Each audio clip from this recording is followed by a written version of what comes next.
paz do Senhor, para quem vai estar assistindo online também. Então hoje nós vamos para a última aula da pneumatologia. Então eu já vou deixando como recado que a prova está pronta, ela vai ser online para facilitar, tá? E eu pensei em deixar ela disponível por alguns dias para que possam fazer no decorrer da semana. Para quem vai estar online também, para quem não assistiu a aula ainda, então vai ter uns dias aí para poder assistir a prova. A prova é bem tranquila, a maioria delas vão ser dissertativas, tá? Alguém não sabe o que é dissertativa? Não. Pelo contrário, é de escrever.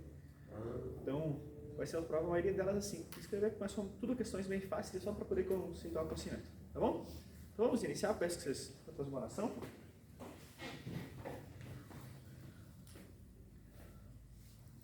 Tá bem? Vamos lá. Pai, te agradeço por mais uma oportunidade de estarmos aqui nessa tarde. Te agradeço por ter se manifestado a nós e nos dado a oportunidade de aprender sobre Ti. Te peço, Pai, que plante em nosso coração um desejo sincero de aprender de Ti. Que esse conhecimento nunca venha subir a arrogância em nosso coração, mas que venha ser algo para nos fazer mais humildes. E que possamos... Alguém lembra que nós tratamos? Bianca. Alguém lembra da última aula? Falamos algumas coisas sobre os frutos do Espírito, né? Sim. A questão da fé. Nós tratamos um pouco sobre o que são os frutos do Espírito, né? Alguém lembra o que são os frutos do Espírito? Everson, chegou atrasado. O que são os frutos do Espírito?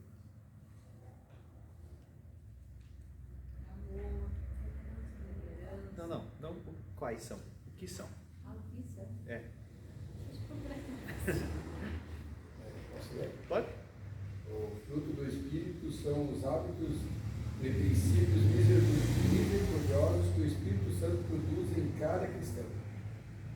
Isso, agora com suas palavras.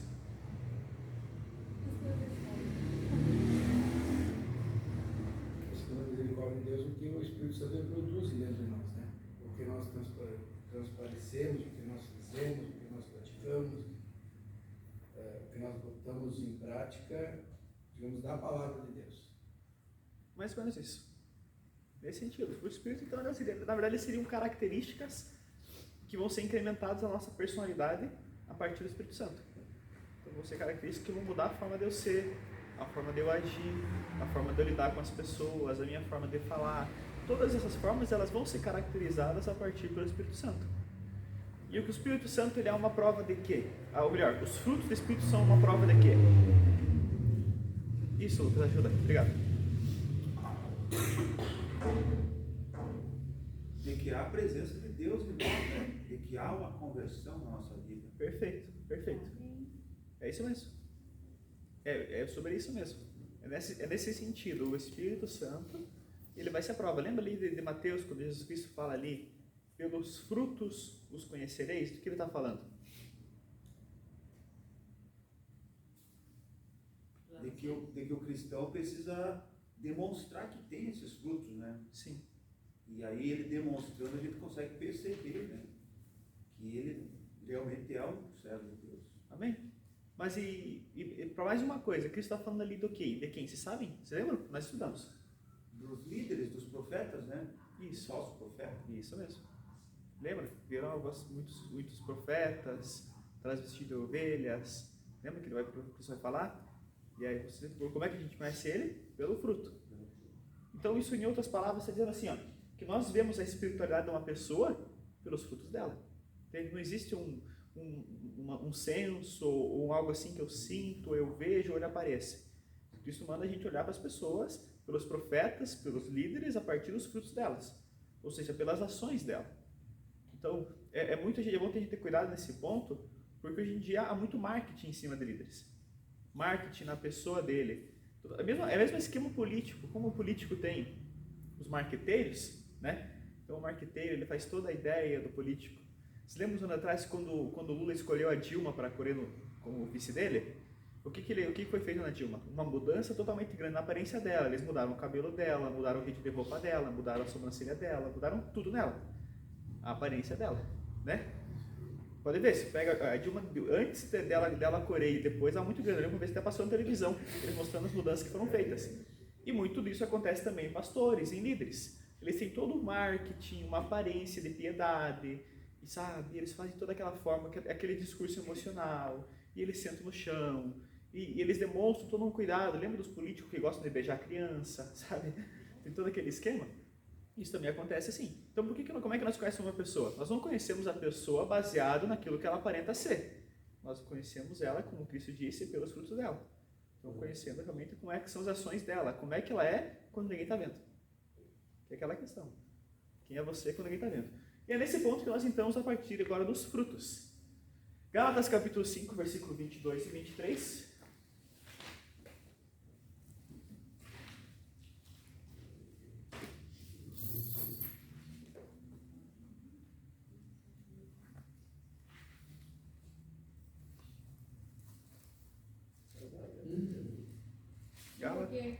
Gálatas capítulo 5, versículo 22 e 23. Mas o fruto do Espírito é amor, alegria, paz, longanimidade, benignidade, bondade, fé, mansidão, temperança. Contra estas coisas não há lei. Amém? Então vamos lá. Os frutos aqui eles são 9 frutos. E os 9 frutos eles são divididos em 3 categorias. A primeira categoria delas é a categoria vertical. O que é a vertical? Vocês sabem que vertical é de? Significa o quê? É os frutos que eu tenho relação entre eu e Deus. São os frutos que é uma relação entre eu e Deus. E nesses frutos verticais estão o amor, o gozo, que é outra palavra para alegria, né? Sabe quando você está naquela alegria sem motivo, aquela alegria natural, você não precisa forçar, que depende muito de uma inteligência emocional para desenvolver? É esse gozo. E a paz. Esses são os frutos verticais. E os frutos horizontais? Alguém sabe o que significa horizontal?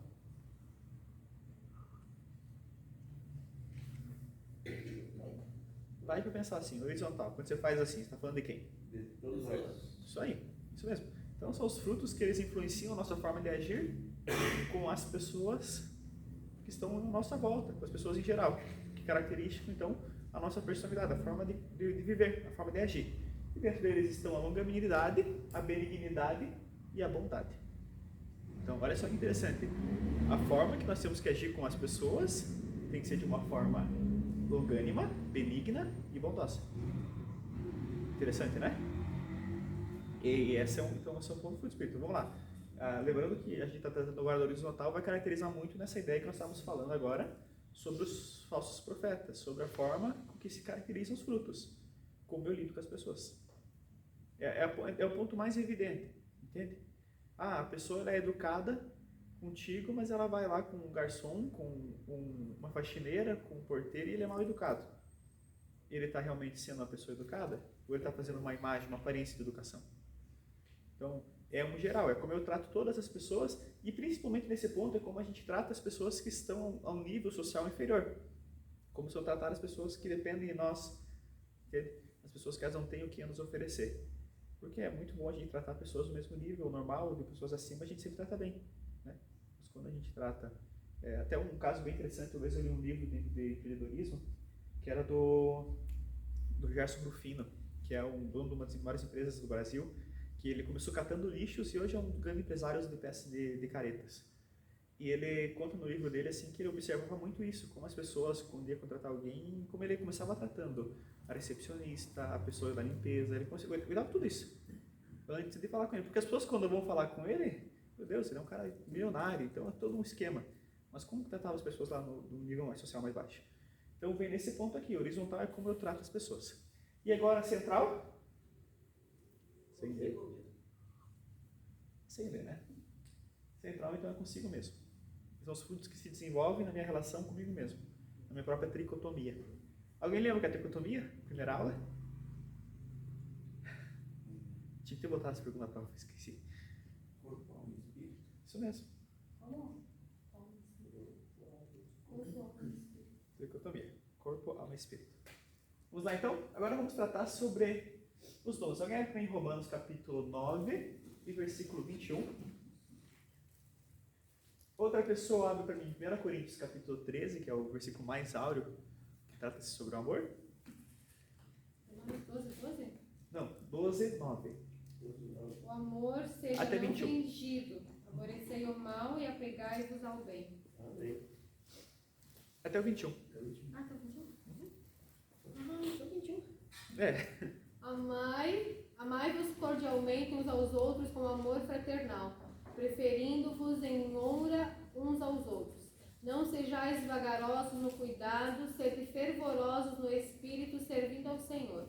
Alegrai-vos na esperança, sede pacientes na tribulação, perseverai na oração. Comunicai com os santos nas suas necessidades, segui a hospitalidade. Abençoai os que vos perseguem, abençoai e não amaldiçoeis. Alegrai-vos com os que se alegram e chorai com os que choram. Sede unânimes entre vós. Não ambicioneis coisas altas, mas acomodai-vos às humildes. Não sejais sábios em vós mesmos. A ninguém torneis mal por mal. Procurai as coisas honestas perante todos os homens. Se for possível, quando estiverem em vós, tende paz com todos os homens. Não vingueis a vós mesmos, amados, mas dai lugar à ira, porque está escrito: minha é a vingança, eu recompensarei, diz o Senhor. Portanto, se teu inimigo tiver fome, dá-lhe de comer, se tiver sede, dá-lhe de beber. Portanto, fazendo isto, amontoarás brasas vivas sobre tua cabeça, sobre a cabeça dele. Não te deixes vencer pelo mal, mas vença o mal com o bem. Amém. Profundo, né? Na verdade, agora Romanos ali, ele vai trazer de uma forma muito complexa, né? É o amor mostrando realmente bem nessa questão, vai também muito da questão horizontal, né? Como ele vai se enquadrar em todos, porque ele não é só lembra que ele é um dom também, ele também é um fruto, e ele é a característica do que Deus é feito, natureza divina, Deus é amor. Então, o ponto é esse, na verdade é um capítulo para a gente estudar bem vagarosamente, mas é só para a gente ter uma noção do que é o amor, é a forma com que eu trato as pessoas. Inclusive, olha só o que está trazendo aqui no final, como eu trato os meus inimigos, as pessoas com quem eu não gosto, as pessoas que têm dificuldade. O Príncipe de Maquiavel, não sei se alguém já leu esse livro, ele vai falar assim: se você não tem um inimigo, arranje um, porque ele vai te manter motivado, ele vai te manter um foco no que você precisa. Porque às vezes quando a gente não tem objetivos, não tem nada que nos mantenha nesse ponto, e olha só como ele mandou tratar o inimigo, com respeito, com amor, com cuidado. É muito interessante essa ideia. Eu quero passar antes para Efésios capítulo 4, versículo 25. 1 Coríntios. Efésios capítulo 4, versículo 25. Paciência. Por isso, não mintam mais, que cada um diga a verdade para seu irmão na fé, pois todos nós somos membros do corpo de Cristo. Só? Isso mesmo. Aí se enquadra então o princípio ético do amor. A característica de eu amar de uma forma ética. Lembra que nós falamos agora um pouquinho sobre os frutos serem características de uma pessoa de Deus? Ele vai se enquadrar nessa questão ética. É a forma que eu amo, mas não de uma forma, aí eu já vou pegar nesse ponto, eu quero deixar para o final, que eu amo de uma forma sem interesses, sabe? Então, eu trato ele de uma forma verdadeira, sem mentira. E o amor tem que ser verdadeiro e sem mentira. Olha o que diz o 26, só para vocês ouvirem. Diz assim, ó: se vocês ficarem com raiva, não deixem que isso faça com que pequem e não fiquem o dia inteiro com raiva. Não deem ao diabo oportunidade para tentar vocês. Interessante, né? E queira ou não, nós entendemos assim, que somente quando nós lidamos com pessoas, ou quando nós tratamos com pessoas, nós somos muito tentados a deixar isso tomar nosso coração. Isso não é nada mais do que uma coisa a desenvolver. Entende? Nós estávamos, eu não sei se o Everson chegou a prestar atenção, deve ter dormido, na viagem, nós estávamos ouvindo uma pregação, né? E a pregação era uma pregação de relacionamento, e ele falava uma coisa que eu achei fantástico, aquilo. E um ponto de estudo, não sei se você estava acordado, a hora que eu estava traduzindo a pregação. Alguns trechos. Então, ele falou assim, no ponto assim, por que Deus ele fez com que as pessoas casassem? Já parou para pensar? Eu nunca tinha olhado esse lado da ideia. Por que as pessoas elas casam? E ele caracteriza ali, baseado também em Romanos, no 28 e 29, que acontece para que a pessoa possa ser cada vez mais parecida com Cristo. Porque você não vai casar com uma pessoa parecida contigo, até porque não existe. Você vai com uma pessoa diferente. E você vai ter que lidar com as dificuldades e os problemas dela. E essas dificuldades, elas vão se caracterizar, então, numa forma de Cristo nos transformar em mais parecidos com Ele. Entende? Então, isso vai caracterizar muito bem nessa ideia, que nós temos que deixar com que haja essa mudança em nossa vida, não deixar com que os problemas com as pessoas, as dificuldades que eu tenho, eu não vou com a cara do teu irmão, não posso deixar isso tomar conta de mim. Nós temos que tentar se acertar. E se eu não vou com a cara do Rude, por que eu não gosto do Rude? O que tem dele que me incomoda tanto? Eu tenho que descobrir. Porque normalmente isso aqui é um problema que eu tenho comigo mesmo. Eu não gostar de uma pessoa é uma dificuldade emocional que eu tenho comigo mesmo. Por isso que eu não gosto de outras pessoas. É alguma coisa na aparência, ou melhor, nas características da personalidade dele que me incomodam. Mas por que me incomodam? Porque às vezes eu tenho um trauma, às vezes eu tenho algo histórico, qualquer coisa dentro da minha vida que não me incomodar. Entende? Cristo ele vai tratar muito sobre essa questão de como eu amo as pessoas, sobre amar-vos uns aos outros, sobre você lidar com pessoas, inclusive as pessoas que você não gosta. Entende? Então, eu trago para uma forma de, tirando da Bíblia, mas para uma forma mais científica, é muito das questões internas minhas não resolvidas. Quando eu tenho questões internas, eu tendo a não gostar de mim. Às vezes eu nem conheço ele. Continuando, Efésios ainda, capítulo 5, versículo 2. Que a vida de vocês seja dominada pelo amor. Assim como Cristo nos amou e deu a sua vida por nós, como uma oferta de perfume agradável e como um sacrifício que agrada a Deus. Olha só que profundo. A vida seja dominada em amor. Irmãos, isso era realmente assim a missão do Evangelho. Nós somos transformados e somos dominados por isso. Porque entendam, nós somos uma pessoa no início da nossa conversão e para nós sermos convertidos, lembra que a palavra conversão significa mudança. Eu tenho que ser e mudando. Então eu não posso ser um cristão um ano atrás e nesse ano eu sou o mesmo cristão. E nem ano que vem eu sou o mesmo cristão que eu sou agora. Eu tenho que continuar crescendo. Crescendo o quê? Na imagem de Cristo. Ser parecido com Cristo. Então volta a questão do amor ali. Que o amor ele nos domine. Que Cristo nos domine. Que o fruto do amor nos domine. Que nós venhamos ser cada vez mais parecidos com Cristo. Amém? 1 Coríntios capítulo 13. Agora vem o áureo da Bíblia. Acho que a parte mais poética da Bíblia. 13 quanto? É o 13 inteiro. Acho que eu não lembro até que versículo que vai. Eu poderia falar todas as línguas que são faladas na terra e até no céu. Mas se não tivesse amor, as minhas palavras seriam como o som de um gongo ou como o barulho de um sino. Poderia ter o dom de anunciar a mensagem de Deus, de todo o conhecimento, entender todos os segredos e ter tanta fé que até poderia tirar as montanhas do seu lugar. Mas se não tivesse amor, eu nada seria. Poderia dar tudo o que tenho e até mesmo entregar o meu corpo para ser queimado. Mas se eu não tivesse amor, isso não me adiantaria nada. Quem ama é paciente e bondoso. Quem ama não é ciumento, nem orgulhoso, nem vaidoso. Quem ama não é grosseiro, nem egoísta. Não fica irritado, nem guarda mágoas. Quem ama não fica alegre quando alguém faz uma coisa errada, mas ele se alegra quando alguém faz o que é certo. Quem ama nunca desiste, porém suporta tudo com fé, esperança e paciência. O amor é eterno. Existem mensagens espirituais, porém elas duram pouco. Existe o dom de falar em línguas estranhas, mas acaba logo. Existe conhecimento, mas também terminará, pois os nossos dons de conhecimento e as nossas mensagens espirituais são imperfeitas. Mas quando vier o que é perfeito, então o que é imperfeito desaparecerá. Quando eu era criança, falava como criança, sentia como criança e pensava como criança. Agora que sou adulto, parei de agir como criança. O que agora vemos é como uma imagem perfeita, num espelho embaraçado. Mas depois veremos face a face. Agora o meu conhecimento é imperfeito, mas depois conhecerei perfeitamente, assim como sou conhecido por Deus.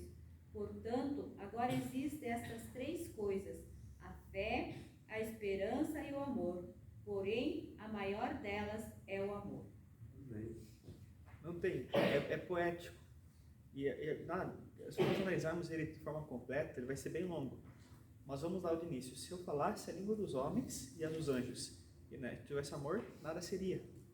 E nem que tivesse todo o conhecimento, todos os mistérios, toda a ciência, não tivesse amor, nada disso se aproveitaria. Entende? Olha, se eu desse todos os meus bens para as pessoas e eu fizesse isso por amor, também não adiantaria. Então, esse conceito, na verdade, do amor, ele é a parte que mais permeia a Bíblia. Porque ele vai, lembra que quando a Bíblia fala que Deus é amor, que Deus amou o mundo, as características do amor de Deus, elas são os pontos que fazem a chave. Entende? Qual que é a chave aqui? O que eu faço por interesse ou eu faço por amor? Entende? E daí que vem a ideia assim, ó, se nós pegarmos na história filosófica, que o amor ele é considerado, por exemplo, no grego, em várias palavras para traduzir. Por exemplo, Platão, ele traz o amor a partir da palavra platônico, que é o amor platônico, que é o amor eros. Né? Alguém já ouviu falar da palavra eros? Vocês já viram, né? Eros motel. Mas por que vem da palavra eros? Porque para Platão, alguém sabe? Para Platão, o amor ele era o amor de interesse sexual, o amor de conquista, o amor entre homem e mulher. Esse era o amor que existia para Platão.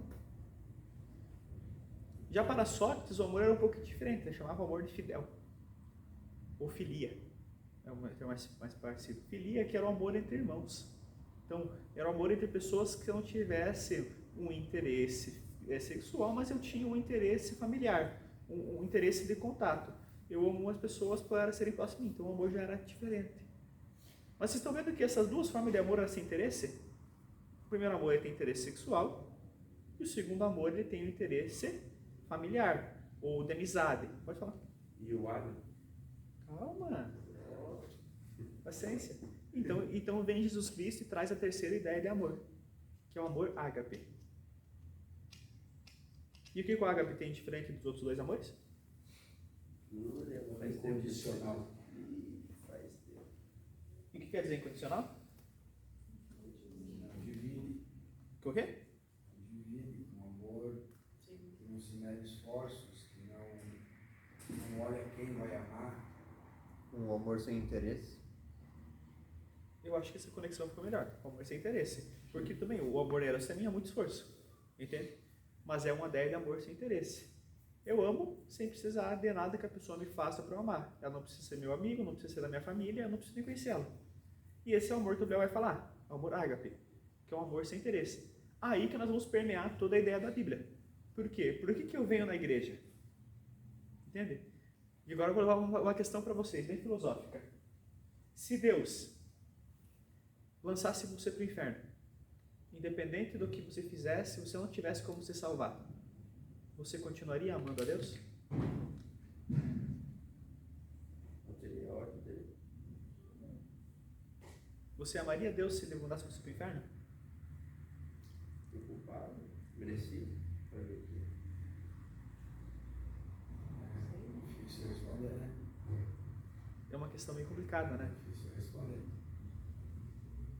E a verdade é assim, ó, que quando você pega toda a ideia do evangelho e você pega a maioria que a igreja é muito grande, né? Nós somos a maior religião que existe. Só que se você pega bem no centro do coração das pessoas, as pessoas não amam a Deus. Não é verdade? Porque se nós amássemos a Deus, a gente não desanimaria tanto de buscar de Deus. A gente não desanimaria tanto, não é verdade? Desligue. Não é? Olha o ponto. Se eu amo a Deus, eu amo sem interesse. E as pessoas normalmente elas vêm buscar Deus por causa de quê? Porque está com problema, né? Normalmente as pessoas não vêm na igreja quando elas estão com a vida quebrada, quando ela está cheia de dificuldade, quando ela está com problema de saúde, quando está com problema financeiro, muito com essa teologia da prosperidade. Por favor, faz silêncio comigo. Não é verdade que as pessoas buscam a Deus mais por essa ideia? E aí que tá, será que nós realmente amamos a Deus? Vamos ver.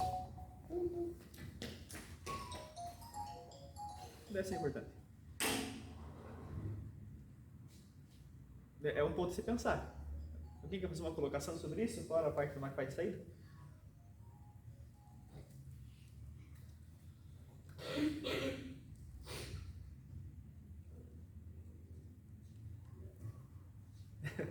Hoje é quase filosofia para nós aqui, não sei pensando. Eu vejo hoje que as pessoas não têm mais E será que tinha muito antes?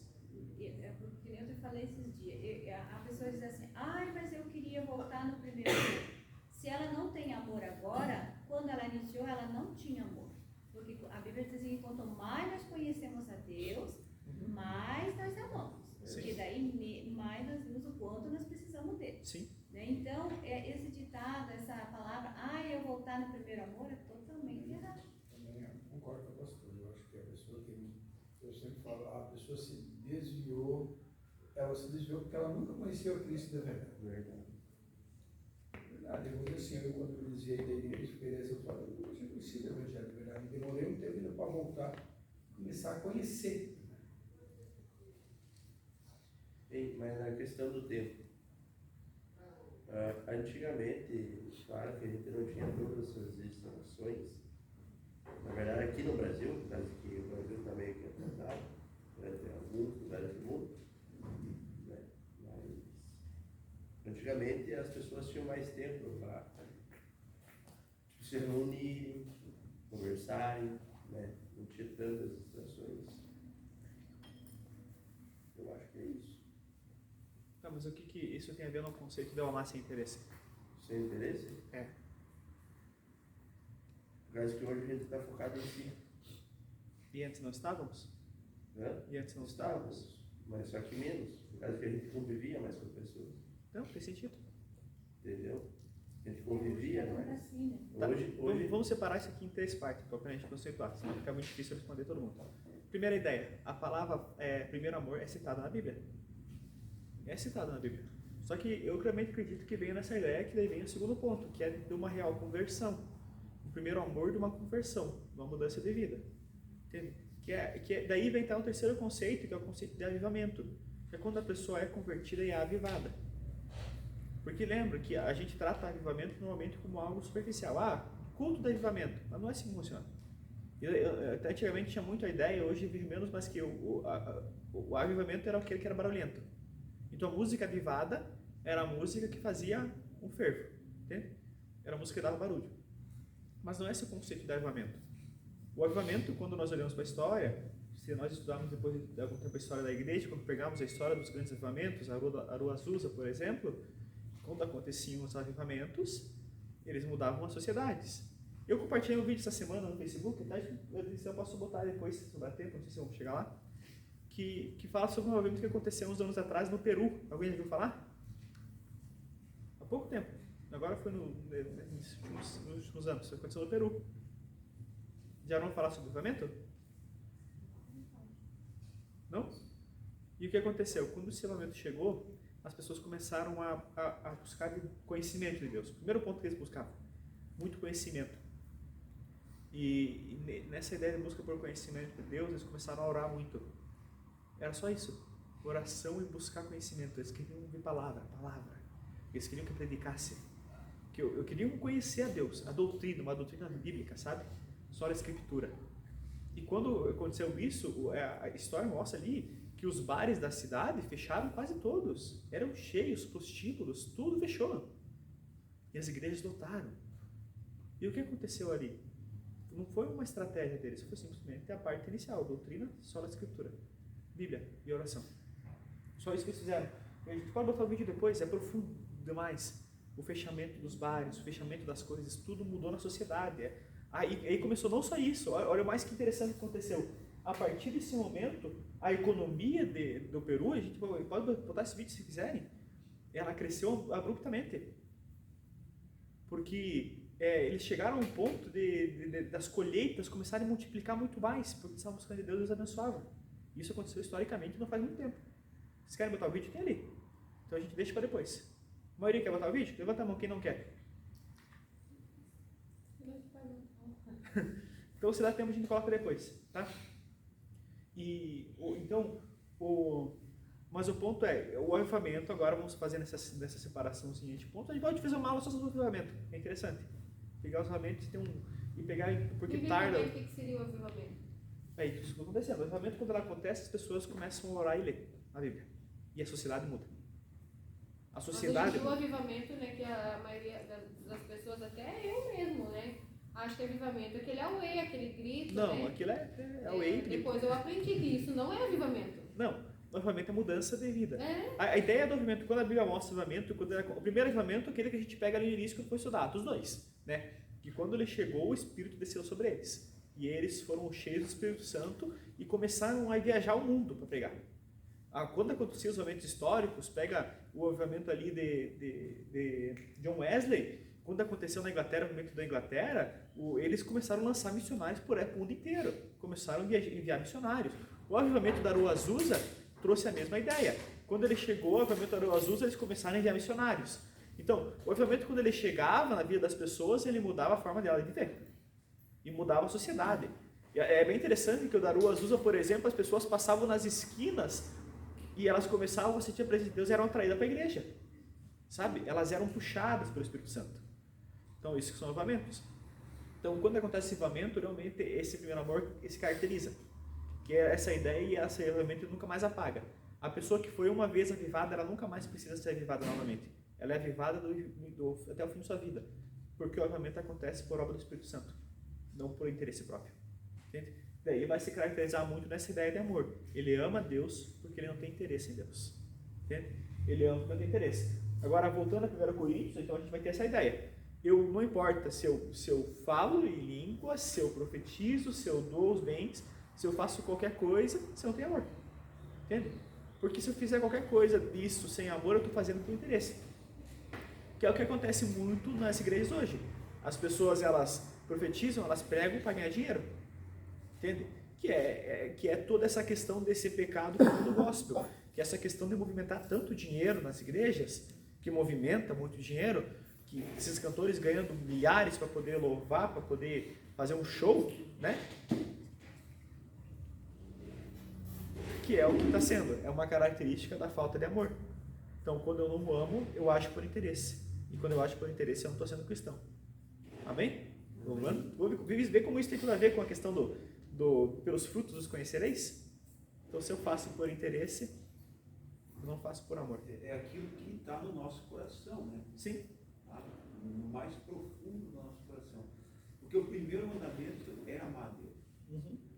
Então, se Deus está no meu coração, como tu falou no início ali, Pai, e se Deus lançasse eu no inferno, qual que é o meu pensamento? Meu pensamento é continuar clamando pela misericórdia de Deus. Amém. Lá no inferno. Isso caracteriza amor? Né? Porque olha só, Paulo ele fala em Romanos ali, capítulo 35, ele diz assim: quem nos separará do amor de Cristo? Será tribulação, angústia, perseguição, fome, nudez, perigo, espada?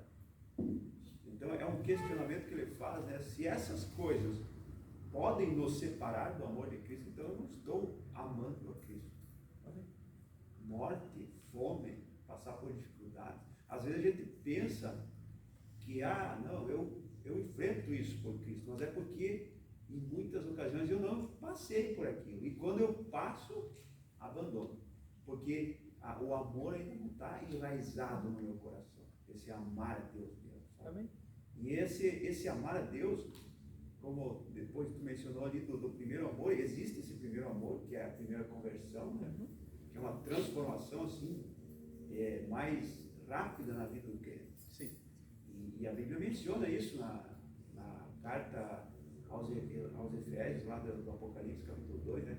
Que Deus tinha contra aquela igreja que ela abandonou o primeiro amor. Né? Então veja como é importante manter aquele amor. Manter aquele amor e caminhando cada vez mais, né, na edificação do Espírito na nossa vida. Olha que interessante, agora a gente vai pegar um outro ponto, que foi aqui, o que pode nos separar do amor? E se a gente olhar para a Bíblia, nós vamos falar sobre, primeiro, que interessante, que a Bíblia fala sobre uma tribulação, uma grande tribulação. Já fala bastante, né? Fala bastante de uma grande tribulação, que ela vai acontecer. E quando acontecer essa tribulação, as pessoas que elas não amam a Deus, que elas buscam a Deus por interesse, como vai funcionar? Tu acha que elas vão se manter firmes? Agora você pega historicamente ali os primeiros 3 séculos da constituição da igreja. Morte, morte e morte. A única coisa que acontece no início da igreja é morte, assassinato em massa. Irmãos, eles pegavam as mulheres, o imperador Nero pegava as mulheres passavam uma espécie de um betume, um óleo na cabeça delas e tacava fogo no cabelo delas e prendia elas nas estacas das estradas para que as pessoas passassem de noite e fossem iluminadas enquanto elas eram queimadas vivas. Lembra do que eu cantei semana passada? Sempre vou lembrar. Você parou para analisar a letra dele ou a gente só canta? Da coragem, do amor, da firmeza, vontade, da fé e devoção. Da igreja, tipo Paulo, Pedro e João. Olha só, segunda parte ali, que ele fala assim dos leões. A gente vai falar sobre Justino Marte, que é martirizado, comido por leões, e ele fala assim, ó, antes de morrer, ele fala, eu sou o pão de Cristo, e os leões vão me moer como o trigo é moído, para que Deus seja louvado. Vocês conseguem perceber o amor desses caras? Eles eram queimados vivos, eles eram comidos por leões, eram mortos, crucificados, e com todas as outras torturas que foram inventadas depois, por exemplo, pega a Idade Média, a Igreja Católica torturando, entende? Touro de bronze, as inúmeras torturas que existiam, eles pegavam uma pessoa, tocavam dentro do touro e tacavam fogo embaixo, a fera queimando elas e ia morrendo sufocada. Mais ou menos nessa ideia. Eu escutei esse ano um pregador falando que eles pegavam a mulher grávida e abriam ela e colocavam um gato dentro do ventre dela, sabe? Enquanto o gato destruía ela por dentro, grávida. É terrível. Eles faziam também com rato. Eles pegavam, até eu fui botar isso, não sei se não vai cair no YouTube, porque não pode fazer tortura lá. Mas eles botavam uma panela, um balde de ferro, botavam um rato dentro e começavam a tacar fogo do outro lado. E daí o rato para sair ele tinha que comer e atravessar o canto. Sabe, são coisas terríveis. Agora eu pergunto para vocês. Analise isso aí com questão de amor. O que é você buscar Deus? Tinha um documentário, é meio raro de achar ele hoje em dia, que era o Desespero dos Mártires, que mostrava como morreu a maioria dos cristãos. Você pega assim, pega Barnabé. Barnabé é torturado e arrastado pela cidade queimado vivo. Pega Paulo, degolado. Pega Pedro, crucificado cabeça para baixo. Pega Tomé, crucificado numa cruz em forma de X. Sabe? Tu pega João, é queimado em óleo fervente. Queimado em óleo fervente. Vocês conseguem entender isso? Quando você se queima ali fritando, imagina teu corpo inteiro queimando. E eles não desistiam. Sabe, eles estavam ali, não se importavam com a dor. É que nós temos que entender assim que a dor ali é momentânea pelo que Deus tem preparado para nós. Então nós podemos passar aqui tribulação, dor, mas o que Deus tem preparado para nós lá não tem. Sim, entender, esse é o ponto, entender. E as pessoas conseguem entender Deus a partir dessa ideia? Porque convenhamos, nós vivemos o dia a dia. Quantas pessoas que elas saem da igreja no primeiro problema? Entende? Ah, meu filho ficou doente. Deus não curou ele. Entende como é difícil você lidar quando mora a pessoa... As pessoas saem da igreja não ganham oportunidade? É verdade? É um fato. Olha Se como... não colocar para pregar ou para sentar assim do público, para ganhar uma oportunidade, lá ninguém me valoriza, a pessoa sai... né? Então fica pensando, meu Deus. Vocês entendem como é ridículo isso? Como isso caracteriza que não há nenhuma ideia de amor? Entende? A pessoa que ela faz isso, ela nunca se converteu. Ela nunca participou do primeiro amor. Ela nunca foi salva. Não há experiência de salvação nela, não há obra de conversão nela. Ela está na igreja por estar. Ela está na igreja por quê? Interesse, que é o contrário do amor, ágape. Eu estou aqui porque eu ganho alguma coisa. Eu estou aqui porque se eu subo para o púlpito, meu ego se enche de felicidade, as pessoas estão olhando para mim em cima do púlpito. Entende? Ou aquelas pessoas que ganham dinheiro. Tem toda uma questão social envolvida, mas que envolve toda essa questão do interesse. E quando há interesse, não há amor. Entende? É muito profundo isso, mas agora vamos voltar à ideia inicial. O amor, então, se permeia na vida do cristão. No quê? No que eu faço as coisas para Deus sem interesse. E desde o começo da Bíblia até o final vai falar sobre amor. Sim. Então, Deus é amor. E a gente tem que aprender o amor verdadeiro dele. Sim. Então, eu faço sem interesse, eu não me magoo, sabe? Eu não venho aqui na igreja pensando em aparecer ou em... Pelo contrário, eu tenho que me doar. Eu estava conversando com uma médica, eu achei foi uma pessoa muito interessante que eu conversei com ela na semana, muito inteligente. E ela estava me falando assim, ela está se aposentando. E como médica, e ela faz parte de vocês já ouviram falar da Nova Acrópole. É uma escola de filosofia que eles têm em Chapecó, e tem no mundo inteiro. Que a Nova Acrópole funciona assim, você vai lá e você participa. E você não paga para participar, você paga no seu serviço. Então você faz alguma coisa ali. E eles fazem obras de caridade, eles pintam lugares, eles carpem, eles fazem tudo, né? E ela é uma médica, deve ter os seus 60 anos por aí, e ela vai, e o trabalho dela é limpar os banheiros de lá. E ela falou assim, nunca na minha vida inteira que eu imaginei que eu ia fazer isso, limpar o banheiro. Uma pessoa que realmente veio de uma estrutura mais rica, familiar, né, porque para ser médica, somente antigamente não era fácil, era caro, né, e que nunca deve ter passado por coisas assim, e agora o que ela faz para poder estudar ali, né? Convenhamos que hoje em dia vai estudar, as pessoas têm preguiça, vai ler um livro é difícil, vai na escola também, mas ela, para poder estudar lá, ela limpa os banheiros. Eu achei magnífico de ouvir aquilo. E aí que tá, quando a gente vem para a igreja, parece tão difícil as coisas, porque se criou-se toda essa ideia de um Deus que tem que me abençoar, um Deus que tem que dar tudo para mim, um Deus que tem que me fazer rico, um Deus que tem que me curar, quando na verdade ele não tem obrigação nenhuma com nada. Verdade. Entende? Eu não preciso fazer. Deus não precisa. Melhor. Tem pessoas que vêm na igreja buscam por algo que nunca vão conseguir. Sim. Que Deus não quer dar, Deus não vai dar. Pois é. E se eu espero que Deus me dê uma coisa e Ele não dá? Eu vou deixar de amar Ele? Entende? Verdade. Lembra daquela canção que a gente canta de Jó? Se Deus fizer, Ele é Deus.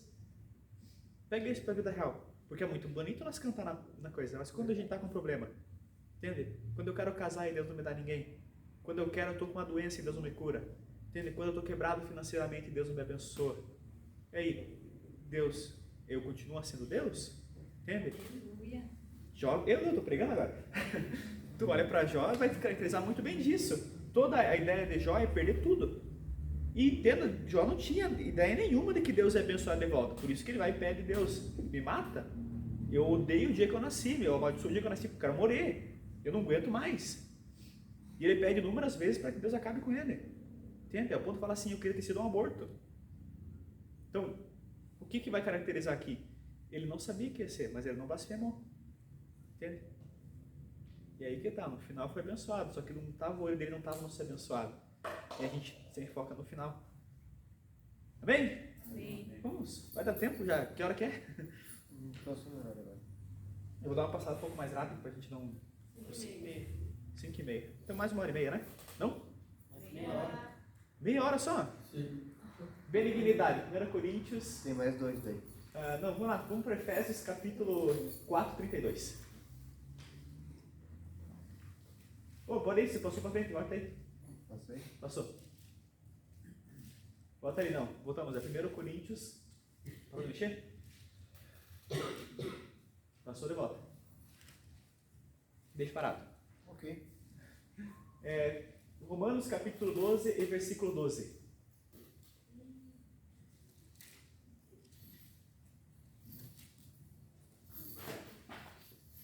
Regozijai-vos na esperança, sede pacientes na tribulação, na oração, perseverantes.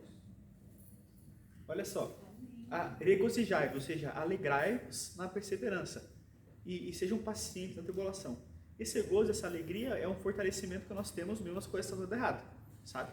Aquela ideia assim, quero que o mundo acabe em barranco para morar encostado. É mais ou menos nesse sentido, eu estou feliz. Pode estar tudo dando errado na minha vida e eu estou feliz. Entende? Lembra que Paulo vai falar ali, eu me alegro nas tribulações, porque as tribulações produzem paciência, perseverança, assim, toda essa ideia. Então, o que é isso? Eu me alegro mesmo nas dificuldades. Então, um dos frutos é o que estímulo a me ter feliz. Tá tudo errado na minha vida, mas eu ainda assim, o Espírito Santo está aqui, sabe? Deus é comigo, não importa. E é o que passavam esses irmãos que nós falamos ali. Eles estavam morrendo? Estavam. Mas eles não estavam preocupados com isso.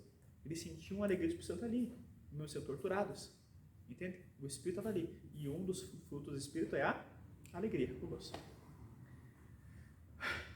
Primeiro, Efésios capítulo... Romanos capítulo 12, versículo 18. Se possível, quanto depender de vós, tende paz com todos os homens.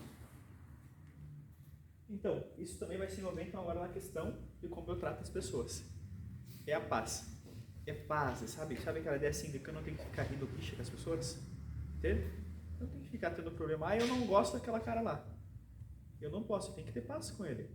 E não é uma paz fingida, sabe? Eu aturo ele presencialmente na frente da igreja, eu sou muito educado com ele, trato ele bem, mas por fora eu odeio ele. Não é paz. Entende? eu não estou tendo paz, eu estou sendo falso, e se eu estou sendo falso, eu estou mentindo. Entende? Então mantenha a paz com as pessoas. É claro que tem pessoas que você não precisa manter perto de você, mas você tem que manter a paz. Se você sente que você não convive com a pessoa, mas se ela fez algo, ou você fez algo pra ela, você perdoou. Sim. Você olha pra ela como se ela não fosse uma pessoa, como se eu, porque eu penso assim, tem pessoas que eu prefiro não conviver, Sim. porque eu sei que aquela pessoa devagar ela pode me fazer mal. É verdade. Porque a pessoa ela é mal por si só, Sim. ou não teve encontro com Cristo. Sim. Como eu também posso não ter tido ainda. Mas, se a pessoa precisar de mim, eu ajudo no que for preciso. E se eu lembrar dela, eu não sinto nada por ela. Tipo, ódio, porque a pastora sempre me ensinou. Quer saber se você perdoou alguém? Quando você lembrar dela, quando você vê ela, você vai saber se você perdoou ou não. Sim, não pode sentir nada. Mas eu prefiro não conviver. Mas manter a paz. Manter a paz. Eu não posso ficar fazendo rixa, eu não posso ficar falando da pessoa, eu não posso estar prejudicando ela de alguma forma. Porque normalmente, se tu parar a pensar quando a gente fala mal de alguém, eu estou prejudicando ela de uma forma indireta. Porque eu estou criando nas outras pessoas uma imagem negativa sobre ela. Então eu estou atacando ela sem atacar pessoalmente. O que é uma crueldade, né? Porque não tem chance da pessoa se defender. Próximo. Legal, tô indo rápido demais, não vai dar nem tempo de. Vai terminar em 2 minutos. Próximo. Quando é passar, se não passa? Calma aí. Longanimidade. Então, eu preciso de Efésios capítulo 4, versículo 2.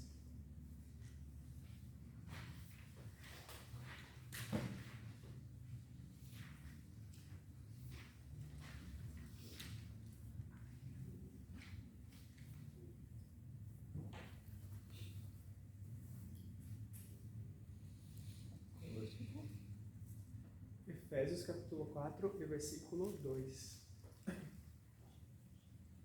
Com toda a humildade e mansidão, com longanimidade, suportando-vos uns aos outros em amor. Amém? Ele vai ser um complemento da paz, que a longanimidade, na verdade, seria a paciência, né? Eu saber ser paciente com as pessoas, né? Saber lidar com elas, saber suportar as dificuldades, as provações. Até eu entendo muito que nesse ponto a igreja estava sendo preparada para as perseguições que viriam. E ser pacientes, porque muitos dos que perseguiam depois mudavam. Paulo, por exemplo, quando ele perseguiu os cristãos, depois ele se torna o maior dos apóstolos. Entende? Houve uma paciência deles suportarem a mudança de Paulo. Quando ele entrou na igreja, que ele se converteu, houve toda uma questão de tratar ele diferente, de não aceitarem Paulo, mas depois houve a longanimidade. Então não é... Em ponto assim, eu ser paciente o suficiente para não me vingar. Entende? Eu não vou me vingar das pessoas. Eu não vou ser ruim com elas. Eu vou ser paciente. E a paciência também envolve a questão do tempo de Deus transformar. Lembra de Romanos 2? Ao qual Deus os transformará no tempo certo? Então, é nesse ponto. Efésios 4, 32.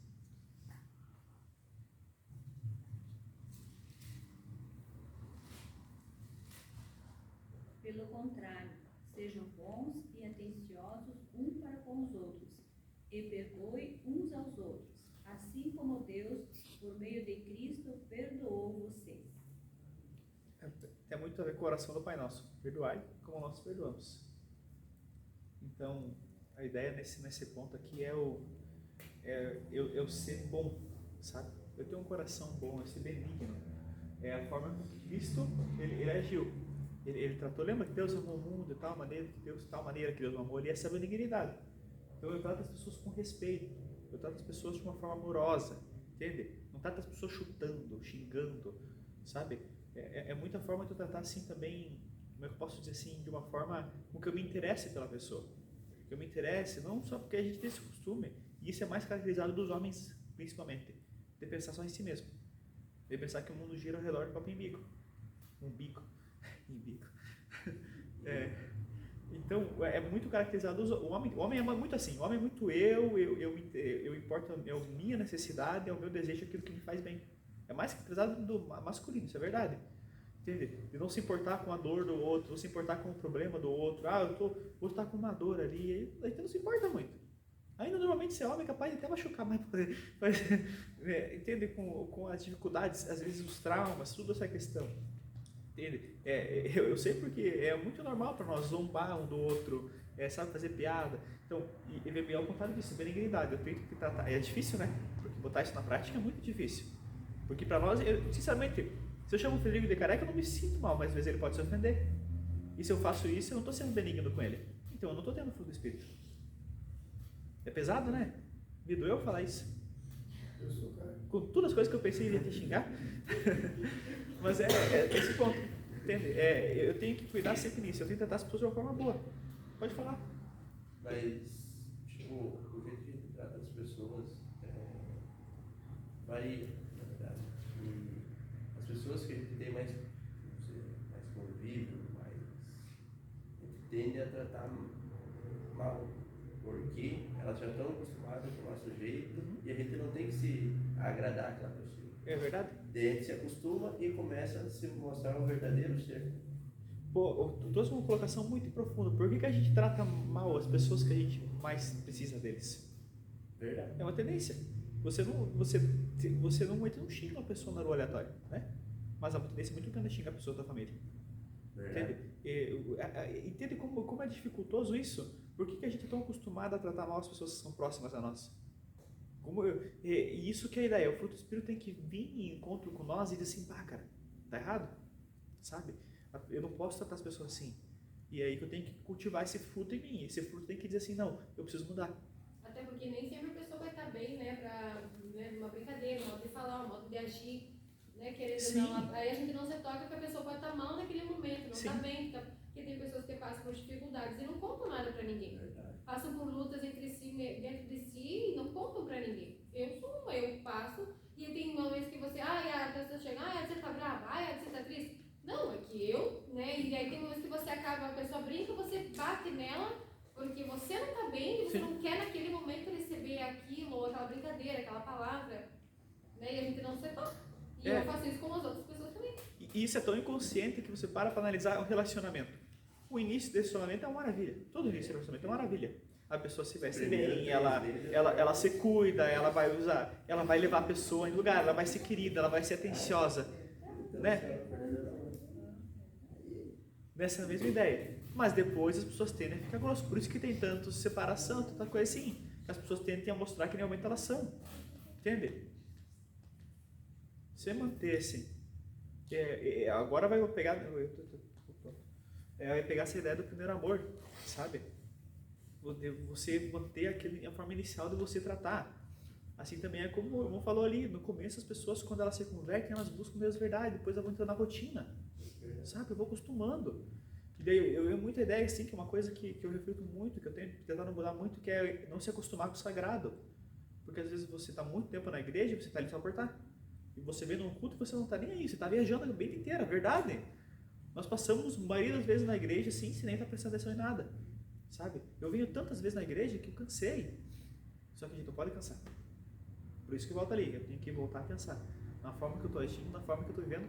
Por isso que sempre volta aquela ideia ali inicial lá dos puritanos, refletir, sabe? Meditar no como eu estou sendo. Meditar em mim mesmo, não meditar nos outros, sabe? Porque a gente sempre aponta, é muito foco, sabe? É necessidade do ego, é psicologia pura. Eu foco no problema dos outros para eu esquecer os meus problemas. Mas aí, os meus problemas? É tão difícil olhar para mim mesmo? Sabe? Olhar no espelho e dizer, cara, tá complicado. Então, esse é o ponto fala, Ruth. Que nem assim, João. A gente busca tanto de agradar os outros que a gente esquece, primeiramente, de agradar a Deus e de fazer as coisas para nós mesmos. Que nem você está falando de tipo, meio que se esquece da gente e vive a vida dos outros. Pode repetir o que você disse? O quê? Do início? No início? É. Tá. Meio que a gente tentar agradar os outros, né? Pra gente se sentir meio que unido e coisa e tal. Agora eu falei diferente, mas é o mesmo sentido. Mas você consegue analisar que pela Bíblia o mais certo é eu cuidar das outras pessoas do que cuidar de mim mesmo? É verdade. Eu vi um conceito uma vez que mexeu muito comigo, que dizia assim, ó, que o problema do ser humano é que ele se ama demais, sabe? Ah, mas daí tem a ideação suicida, a pessoa, sabe por que a pessoa se mata numa ideação suicida? Porque ela se ama muito, Porque se ela amasse outras pessoas, ela pensaria na mãe que ia ficar chorando, no pai que ia ficar desconsolado, nos filhos, nos amigos, nas pessoas que amam. A pessoa que se mata, ela ama por ego próprio, porque ela se ama tanto que ela prefere fazer os outros sofrer do que ela lidar consigo mesma e sofrer. Essa é a verdade. E prometo eu vou ser odiado se um dia isso cair na internet com um psicólogo. Mas é um ponto. A gente se ama demais. Nós somos muito amantes de si mesmos. Ele fala muito, somos homens amantes de si mesmos. E esse é o ponto. E não é. Eu tenho que amar os outros. Porque Cristo vai falar assim, ó, que se eu quero que uma pessoa faça o bem para mim, eu faço para ela. Fazer aos outros o que gostaria que os outros fizessem a vocês. Mas só que daí entra outro ponto. No começo a gente tenta agradar, tipo, uma questão de relacionamento, vamos dizer assim, que é mais comum isso. Sim. A gente não conhece aquela pessoa. Sim. Então a gente tenta agradar essa pessoa, mostrando nossas vantagens ou algo a mais que a gente é. Tipo, a gente tenta pesquisar para ser uma pessoa melhor, alguma coisa melhor, blá blá blá. E daí quando a gente vai casar e já está tirando uma rotina, essas coisas que a gente buscou de fora, a gente acaba esquecendo e não fazendo mais. E os nossos costumes que a gente fazia, tipo, de mostrar bondade, como a gente se mostra para os outros, a gente meio que a gente vai deixando essa chama apagar, né? E a gente mostra o nosso lado mais frio, o lado mais... O que a gente é. Né? Isso. E entender que isso tudo é uma mentira. Que no começo a pessoa ela mente o que ela não é e depois ela muda. Sim. Entende? E o ponto na verdade é assim, ó, como cristão nós temos que tentar cada vez ser melhor, sabe? Na pregação que nós estávamos ouvindo, ele falava assim, ó, que quanto mais ele conhecia a esposa dele, já fazia décadas que estavam juntos, mais ele amava ela, mais ele admirava ela.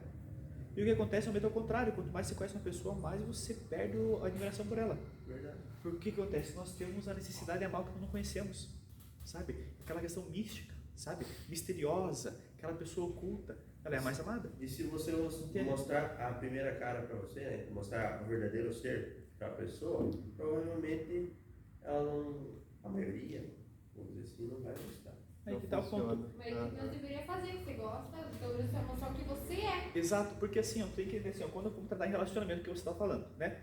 A Bíblia vai falar, por exemplo, em Provérbios, que uma mulher prudente, ou melhor, que riquezas se herdam dos pais, mas uma mulher prudente é um presente de Deus. Se é um presente de Deus, você não precisa conquistar, acontece naturalmente. Sim. Entende? Sabe, eu sou muito contra a ideia de forçar relacionamento, de você forçar, até de manipular pessoas para ficarem juntas. Tem até da igreja assim, eu não gosto, aquele irmão e aquela irmã lá, eles podiam fazer um casal bonito, vamos forçar eles a ficar juntos. Eu não gosto dessa ideia. Porque tudo que é forçado não é natural, e o que não é natural não é de Deus. Entende? Então, as coisas têm que acontecer de uma forma pura, sabe? Acontecer naturalmente. E eu pego isso muito do exemplo que eu vejo em casa. Minha mãe sempre fala isso muito também, e quando ela conheceu o pai, o dia que ela viu, foi o dia que ela descobriu que foi o dia que veio pela vista clube. Entende? Acontece naturalmente, não vão forçar, sabe? Eu vou manipular a pessoa, eu vou dar um jeito de conquistar ela para poder... Não aceito. Entende? Não vai pra frente. E isso não vai só em relacionamento, vai em várias áreas também. Uhum. Sim, claro, em várias áreas. Mas a ideia é sempre essa, eu tenho que ser verdadeiro, e eu tenho que... Mas aí volta o ponto, eu não posso também ser um escroto, eu não posso ser um idiota, uma pessoa grossa, ruim com as pessoas. Né? Porque aí entra a benignidade. Eu trato as pessoas de uma forma boa, sabe? Benigna. Mesmo Eu sou bom com as pessoas. Entende? Porque realmente, se você... Entende assim, eu falava muito isso para um amigo meu, comigo eu tinha uma ideia. O Erson lembra bem dessa. De que ele ia casar com a pessoa mais bonita de Chapecó, lembra? Como? Que ia casar com a pessoa mais bonita de Chapecó. Nosso amigo. E ele tinha muito essa ideia, mas ele tava quebrado, assim, ó. Parecia um tombo com a mão nos bolsos, assim. Destruído. Não entende assim, ó, Deus vai ser injusto. E às vezes dá uma pessoa boa demais pra uma pessoa que não merece. Se eu fizesse, seria injusto. Entende? Por isso que nós temos tendência a atrair pessoas do mesmo nível social. Por isso que há uma ideia de acho que é nível, não, valor do mercado que chamam, que é muito acontece. Então, qual que é a ideia? Seja uma pessoa melhor, se desenvolva. Se você quer uma pessoa legal na sua vida, imagina o tipo de pessoa que você quer e se torna essa pessoa primeiro. Automaticamente você atrai. Esse é o ponto. Então, assim também são as pessoas. Se eu quero uma pessoa boa na minha vida, eu tenho que ser uma pessoa boa. Porque senão Deus vai ser injusto. Entende? Colocar uma pessoa na minha vida que eu não mereço. Sabe? Mais ou menos. Geralmente Deus coloca uma pessoa mais difícil na nossa vida para nos moldar e fazer mais parecido com Cristo. Continuamos? Alguém quer fazer uma colocação? Só fazer uma colocação. Coloque. Já que estamos falando de relacionamento e primeiro amor. Uhum. Peguei isso como experiência, assim. Quando você pega alguém, você aprende a conviver com ela, os erros que ela comete. Sim. Então isso, desde quando você tem um filho, você sabe que aquele filho vai ser para sempre. Sendo bom, sendo mal, você tem que aprender tipo, esse o amor, né? Você aprende a amar ele porque ele é seu filho. Sim. Embora o que ele faz ou não. Se ele faz coisa boa ou faz coisa mal, você vai continuar amando ele. É nessa ideia. É nesse ponto. É o que eu sempre coloco. Deus, na hora certa, Deus coloca a pessoa certa. Exatamente. É o natural. Muito que eu me acho. Não adianta forçar. Quando você bater, uma vez nós conversamos sobre isso, Sim. eu disse, quando você bater o olho, você vai saber que é a pessoa certa. É como um raio. São situações.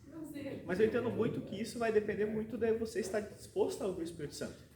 O que eu vou falar agora para vocês é que já aconteceu muito comigo, de sair com alguma menina e quando eu estava lá a primeira vez, o Espírito Santo ali está jantando alguma coisa ali e o Espírito falar, não é ela.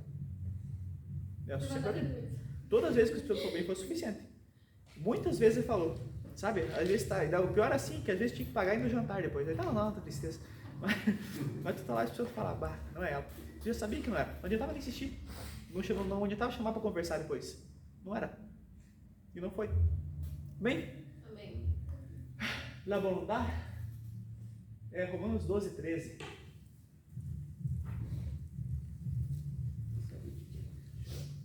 Gosto muito desse número 13. Romanos capítulo 12, versículo 13. Capítulo 12, 13. Repartam com os irmãos necessitados o que vocês têm e recebam os estrangeiros nas suas casas. Pode deixar lá, não precisa botar o versículo. Então, é nesse sentido mesmo, tá? É a questão dessa bondade e a questão de generosidade.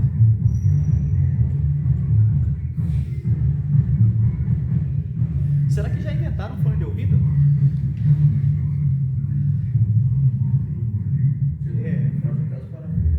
Aí que a gente entra na de amor próprio. Não se interessa pelas pessoas em seu redor. Também. Então a generosidade normalmente vai. Lembra que agora a generosidade, vamos pegar lá a parábola, não, a história que Cristo fala sobre a viúva. Lembra? Que todo mundo dava o que sobrava. E dava o que sobrava não era generosidade. Eu tenho de sobra. Claro, que é muito bom também dar se você tem, né? Só que o ponto é, eu tenho que dar realmente às vezes. É que nem assim, eu tenho uma coisa eu não gosto dela, eu acho feia. Uma roupa eu não gosto, eu acho feia. Eu vou dar para outra pessoa? Sabe? O Paulinho Bicharia faz uma brincadeira que ele fala assim, vai dar tranqueira pra gente. E é mais ou menos isso.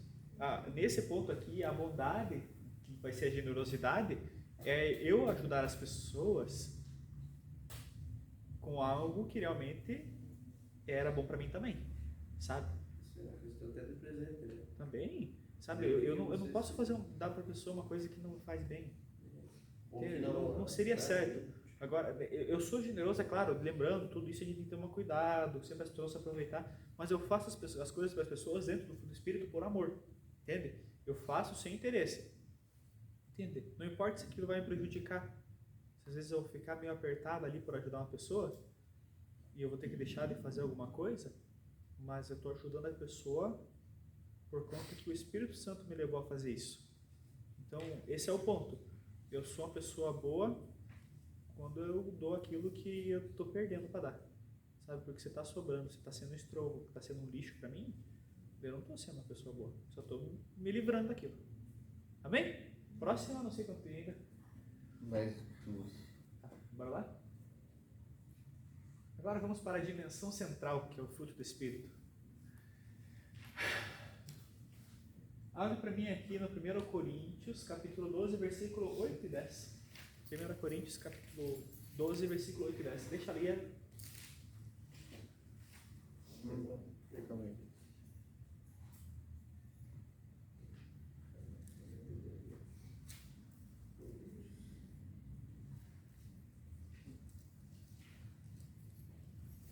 Doze o quê?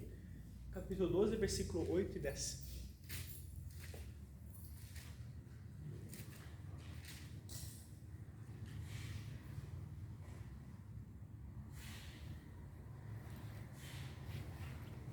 A um pelo Espírito, dada a palavra da sabedoria. A outro pelo mesmo Espírito, a palavra da ciência. E ao outro pelo mesmo Espírito, fé. E outro pelo mesmo Espírito, dom de curas. E ao outro, operação de milagres. E outros, profecias. E outros, discernimento de espíritos. E a outros, variedades de língua. E a outros, interpretações de línguas. No entanto, um só é o mesmo, o Espírito a realizar todas essas coisas, distribuindo particularmente a cada um como quer. Amém. Então aqui esse é o que é o ponto. É nós diferenciar qual que é a fé do dom de fé e a fé do fruto. Alguém consegue ter uma ideia de qual a diferença? Dom de fé e de fé. Nós temos a aula do dom da fé, lembra? Então, eu ter fé pode vir de um dom. É um dom, também é um fruto e também é uma ação. São três coisas. Eu pensei que a fé era... Você não vê na aula de fé, né? Nós estudamos. Procura os vídeos lá que tem. Procura os vídeos e você vai achar. Nós falamos bastante sobre a fé. Então, de uma forma bem resumida, então existe a fé que é minha ação, a fé de eu crer, fideísmo, né? Então, a fé de dom, que é a fé salvífica, a fé transformadora, é a fé que vai agir junto com os outros dons para que os milagres aconteçam, que as maravilhas aconteçam. É o crer, entende? Eu creio que esse monte vai se jogar ao mar e ele vai se lançar. É a fé da mostarda que é citada por Cristo. E essa terceira fé, ela é a palavra de fidelidade, sabe? Eu sou fiel. Então, é aquela ideia de eu não trair as pessoas, sabe? De eu não agir pelas costas dela, de eu não fazer coisas para prejudicar as pessoas. É ser fiel também a uma causa, sabe? Eu tenho um objetivo, eu tenho uma busca e eu sou fiel àquilo, eu não volto atrás, entende? Não importa se eu estou sendo prejudicado. Por exemplo, eu fiz um negócio ali, né? E no negócio eu estou sendo prejudicado. Eu posso voltar atrás do negócio? Não posso. Eu tenho minha palavra e eu tenho que ser fiel naquela palavra. Esse, então, é o fruto da fé. É a fidelidade. Eu tenho a palavra fautes, que é conceito de ternura e humildade. Então, eu me mantenho, mesmo que a dificuldade venha, eu tenho que me manter fiel. Entende? Eu me mantenho fiel na busca, eu me mantenho fiel às pessoas que estão me ajudando, eu fiel às minhas lideranças. Sabe? Mesmo que às vezes eu não gosto daquilo. Entende? Esse que é o ponto. Eu tenho que manter. E essa ideia, então, vai ser o fruto da fé. Alguma questão? Alguma pergunta? Então a questão... Alguém te disse alguma coisa? Eu resumindo toda aquela frase lá que fé move montanhas, não é? Sim, a gente falou. Que é o dom. Daí vai ser o dom. E por que está escrito na Bíblia que a gente tem pouca fé? Por que nós estamos escrevendo? Porque é uma fé. Então vamos lá, 2 pontos. Existe, primeiro, que é um dom. A Bíblia fala assim, que nós temos que orar pedindo que Deus nos dê fé. Uhum. Então a fé é uma coisa que nós temos que buscar. A fé que a gente tem ela pela busca. Ou seja, se nós temos pouca fé, por quê? Porque não buscamos a Deus. Porque nós não convivemos com Ele. Nós não conhecemos a Deus. A partir do momento que você vai conhecendo de Deus, que você vai buscando a Deus, que você ora bastante, que você tem esse relacionamento com Deus, essa fé cresce. A fé em pouco é uma dimensão inicial. No início ele tem uma quantidade de fé. Quando ele vai crescendo em seu relacionamento com Deus, que é o que eu ia falar muito ali em Hebreus, sobre a questão da maturidade, sobre seres maduros, sobre cristãos maduros. Então, quanto eu vou crescendo e amadurecendo, essa fé vai amadurecendo comigo. Então, minha fé vai aumentando também. Entende? Pessoas têm pouca fé, homens têm pouca fé porque eles não eram muito básicos. Eles não conheciam a Deus. Eles estavam ensinando eles sobre Deus. E tem que ler a palavra para buscar fé, né? Porque a fé vem pela palavra. A fé vem pelo ouvir e ver a palavra. Né? Nesse conceito, voltando assim, é a mesma ideia. É buscar a Deus, é a oração e a palavra, é buscar conhecimento de Deus. Entende? Para mim, o versículo até eu botei na prova ali, que é o que tem na última folha da apostila, que é conhecer, buscar e continuar conhecendo a Deus, de Oséias. E Oséias 6, ele fala só sobre isso, praticamente. Que Oséias 4 vai falar que o povo perece porque falta conhecimento, vai falar muito sobre isso, a busca de conhecimento de Deus. Está nesse ponto. Quando você está buscando o conhecimento de Deus, tanto no conhecimento pessoal, que é a oração, quanto no conhecimento teórico, que é a Bíblia, você vai crescer tua fé. Entendeu? Tá distraído, né, que eu tô falando? Não. Não, eu tava pensando, tipo, no... Como que... Enfim. Não, tranquilo. Mateus capítulo 5, versículo 5, Sermão na Montanha.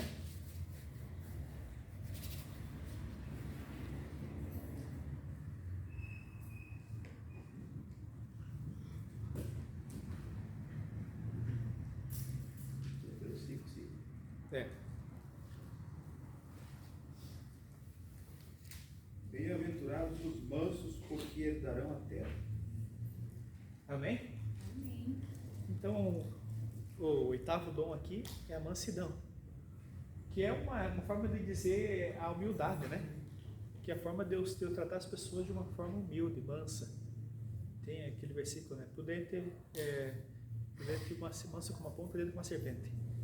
Então a pessoa tem que ser mansa, humilde, sabe? Eu não gosto, uma coisa assim que aconteceu muito da teologia pentecostal, que era aquela ideia do eu ter um inimigo, sabe? E a gente ouvia muita coisa, pega a música Sabor de Mel, quem te viu passar na prova e não te ajudou, quando vem na mesa vai se arrepender. Entende? Eu não tenho um amor, ele vai estar na plateia, eu vou estar no palco. Como assim eu vou estar no palco? Sabe onde é que está a humildade? Tem uma música, é muito engraçada, se você procurar tem uma música gospel, churrasco com Coca-Cola. Churrasco o quê? Churrasco com Coca-Cola. É para cair os buteadores. Churrasco, e ela fala disso, deu uma vingança, que eu vou chamar meus inimigos para... Irmãos, a gente não pode ter inimigo. Lembra? Mas você acabou de falar quem falou mesmo. Não, eu falei do que Maquiavel falava, eu não falei da Bíblia disso. Tem que prestar atenção na aula, Lucas. Então, eu não tenho essa ideia, eu tenho que ser humilde, sabe? Tratar as pessoas nunca com superioridade, eu sou maior que você, eu sei mais que você, sabe? Eu tenho mais dinheiro que você, eu tenho mais amigos, qualquer coisa, eu tenho social. Não. O cristão ele tem que ser humilde. E eu acho que, voltando ao ponto, quando a gente falava no início sobre como olhar os falsos profetas, um deles mais peca nessa humildade, porque a humildade é fingida, sabe? Eu tenho uma aparência de humildade, mas não são humildes. E o inimigo, ele age, né? Nós precisamos fazer visita semana paga, né? E a mulher disse assim, como é que ela falou? Eu amo a pastora, eu confio muito na pastora. Na oração da pastora. Eu falei, não, a senhora tem que confiar naquele que tudo pode, sabe? Mas eu não tenho na hora que o inimigo ele age assim pra ver onde está o meu ego, né? E é onde que mais vai agir. Normalmente onde mais vai agir, porque entenda assim, voltando agora que citou a palavra de ego. Alguém lembra do que é um pecado inicial? A gente citou em alguma aula aqui, alguém lembra? Pecado inicial. O pecado principal de todos os pecados. Qual que é? Contra o Espírito. Soberba? Não. Orgulho? Isso mesmo. Lembra o inicial lá. Adão e Eva, Satanás. Eu quero ser igual a Deus, eu quero ser. Que vai pegar toda a questão que a gente citou sobre apóstolos, sobre essa ideia dos novos cargos. Então é tudo nesse sentido. É a falta de humildade. É o pecado principal. Entende? E esse pecado ele vai se originar todos os outros pecados. Porque só existe guerra no mundo porque as pessoas elas querem mais. Entende? Só existe violência no mundo e crimes no mundo porque elas não se importam com os outros, não são humildes, não tem, o ego delas necessita prejudicar as outras pessoas. Entende? Se as pessoas tivessem a noção de que eu estou prejudicando alguém, que estou fazendo mal para alguém, ela não faria. Ela não tem a consciência cauterizada. Então volta lá. Nós como cristãos temos que ser cada vez mais humildes. E daí pega Filipenses capítulo 2, no versículo 4 em diante, que fala: de sorte que haja em vós o mesmo sentimento que houve em Cristo, que sendo ele igual a Deus, não obteve por usurpação ser igual a Deus, mas aniquilou-se a si mesmo, até a forma de homem, servo e morte de cruz. Ponto. Ele era Deus. Nós somos coitados. E o que tem de coitado querendo ser Deus, tipo ir em Cristo. Sabe? Eu tenho que me abater, ser cada vez mais humilde, mais manso. Não importa o quanto eu conquisto ou o quanto eu ganho. A partir do momento que eu deixar que isso suba meu coração, eu estou perdido. Mesmo que socialmente eu possa ser muito rico e tudo mais, quando eu me encontrar com Deus eu estou perdido e essa humildade será quebrada. Por isso que a Bíblia fala que os mansos e humildes, eles herdarão a terra. Por que herdarão a terra? Porque eles herdarão aquilo que vem do céu. Entende? Aquilo que Deus prometeu. Entende? Não é só uma questão de dinheiro, é uma questão de uma eternidade, porque a terra passa. Só que as coisas continuam, por isso que eu tenho que buscar esse conhecimento de Deus, buscar essa humildade. Então toda vez que a gente deixar algo subir, e muitas vezes vai acontecer, eu tenho que parar e pensar, cara, tá errado, eu tenho que voltar atrás. Para mim, a maior lição de humildade, e o Edmilson acho que vai concordar um pouco comigo, é jiu-jitsu. Você apanha que nem um condenado. Né? Meu Deus do céu, às vezes você pega apanha, eu apanhei no menino esse dia. Então, acontece. É muito legal. E eu acho muito bonito no jiu-jitsu porque vai ter esse equilíbrio muito grande que às vezes você vai pegar um juiz e um catador de lixo e eles vão treinar junto, por igual. Ninguém é melhor que ninguém. Sabe? Então vai pegar todo esse ponto aqui e vai trazendo humildade. Eu dei só um exemplo que é uma coisa que eu acho muito, muito interessante para mim, foi uma coisa que vai muito bem, mas é que é a humildade. Tu apanha direto várias vezes por semana, todos os dias, e sempre continua no mesmo sentido, sempre no mesmo. Parece que você não evolui, mas o que abate teu ego é magnífico. Pode falar? Que nem assim, você estava falando, está escrito na Bíblia Pode passar, Lucas. que os soberbos e aqueles lá que... Existem dois pecados, dois pecados imperdoáveis, que é tirar a própria vida, que vai direto para o inferno. A Bíblia não fala sobre isso. Não? Não. Mas enfim. A Bíblia fala só sobre o pecado contra o Espírito Santo. Contra o Espírito Santo. Não, a Bíblia não fala sobre o pecado Então suicídio. é esse aí que eu enxergo. O pecado contra o Espírito Santo, né? O não querendo julgar, que não pode julgar as pessoas, só que o Henrique Cristo ele se acha um novo Cristo, né? Provavelmente o Henrique Cristo ele tem algum problema psicológico. Aconteceu muito, houve muitos na história que disseram que eram Cristo, muitos mesmo. Normalmente é um problema psicológico, existe até eu não lembro como é que é o nome da doença, que a pessoa pensa que é Deus. O que acontece? Não é assim, às vezes nem é por maldade, ele é louco. Porque ele realmente leva a sério aquilo. Quem conviveu com ele, eu assistia, tem uma coisa muito legal, onde que se quiser assistir, é o Fritado do Henrique Cristo. Que um monte de humoristas chamaram ele vai no programa de humorista, os caras humilharam ele demais. E o pessoal conta assim que ele é muito sério, que ele chega, que ele ora, que ele, sabe, que ele acredita realmente naquilo. Quem vê ele fora, assim, realmente ele leva muito a sério. Ele realmente acredita naquilo. É que nem um colega meu que... E olha, se você vê, eu já vi pregação dele. O cara prega muito bem. Cara, ele traz uma pregação extremamente mansa e humilde. É fera. Quer mais uma coisa ou eu posso continuar? Tá bom. Vamos para o último então dos frutos, que é a temperança. Efésios capítulo 4, versículo 17 e 22. Efésios capítulo 4, versículo 17 a 22.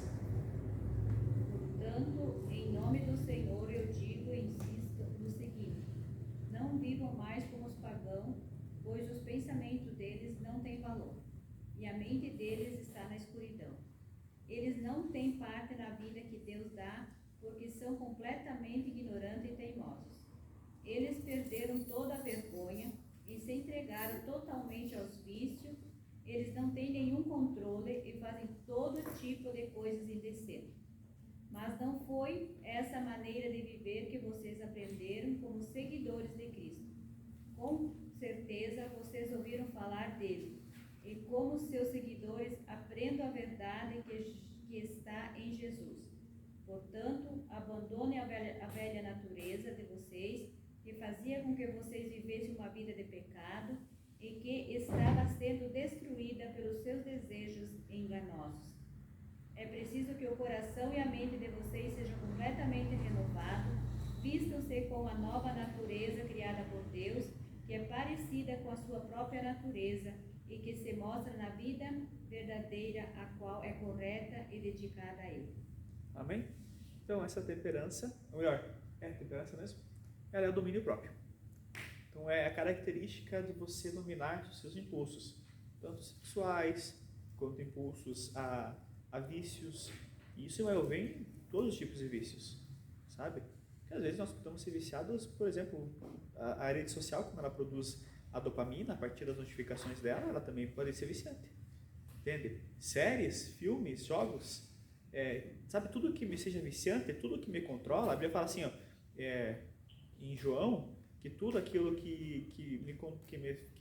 tudo aquilo que me domina, eu me torno servo, né? No capítulo 8. Então, se eu me torno servo, então eu estou indo tendo domínio próprio. Lembra que eu tenho que ter domínio próprio sobre mim. Qualquer coisa que possa ser levada a ser demasiado na minha vida, não importa se você faz bem. Pode ser um exercício, uma dieta, qualquer coisa que seja, qualquer sentido. Uma comida, por exemplo, eu tenho que comer exageradamente, eu não sei me dominar, a minha língua, na forma de eu falar, na forma de eu tenho sempre que estar falando, e tenho que estar opinando e dizendo, não é domínio próprio. Domínio próprio é o controle sobre tudo. Eu sempre tenho que ser um equilíbrio.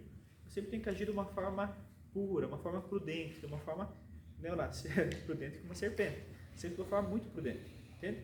Então esse que vai ser caracterizado agora como a temperança, ou domínio próprio. Alguma questão sobre a temperança? Nenhuma? Entendeu? Explica para nós ver. Então vamos concluindo aqui. Temos que ter muito cuidado quando os dons eles são mais enfatizados que os frutos. Para nós cristãos, os frutos são mais importantes que os dons. Porque você pode ter os frutos e não ter os dons, mas agora você não pode ter os dons e não ter os frutos. Tá? Os frutos eles são mais importantes do que eu prego, do que eu ter conhecimento, do que eu profetizar, do que eu falar na língua e tudo. Eu tenho que ter isso na minha vida. Os dons não são necessários para a salvação, mas os frutos são necessários para a salvação. Então eu tenho que desenvolver em mim os dons. Por isso que a gente tem que ter todo cuidado. Aquela pessoa que tem um monte de dom, mas que não tem os frutos, ela está errada, ele é um falso profeta caracterizado pela Bíblia. Tá? Então esse é um ponto muito importante. Sempre devemos buscar. Em primazia é mais importante nós buscar os frutos. Sempre buscamos mais os frutos. E também os dons, mas os frutos são mais importantes. Amém? Atos capítulo 6 e versículo 3, para a gente encerrar. E ensinamos a matéria. E vamos para a prova. Hoje tem prova. Trouxe a caneta?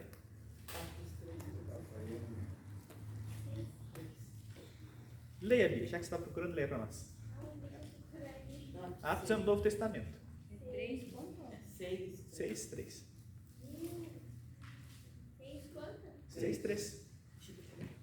Atos capítulo 6, versículo 3. Escolhi, pois, irmãos, dentre vós 7 homens de boa reputação, cheios do Espírito Santo e de sabedoria. Os incumbiremos.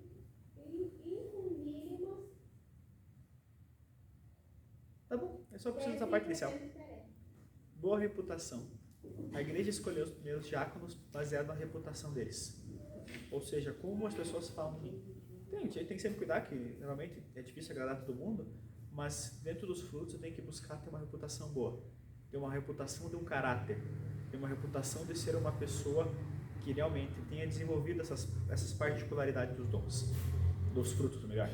Porque os dons, então, eles realmente vai ser uma coisa importante, mas para o crescimento da igreja é mais importante com que eu tenha essa parte desenvolvida em mim, que é os frutos, para que a igreja cresça. Porque ela não cresce só em tamanho, ela cresce realmente em poder de Deus. Amém? Alguma questão sobre todo o curso? Nada? Alguém quer comentar alguma coisa? É isso então? Quem ficou até o final aí, deixa um comentário dizendo que ficou, só para a gente saber. Que Deus abençoe você. Se Lucas pode encerrar a live. Quem está live, né? Então, vamos a partir dele te louvar de forma melhor e te servir de forma melhor. Em nome de Jesus Cristo, seja conosco nessa tarde. Amém? E amém. Amém? Então continuamos. Sobre a última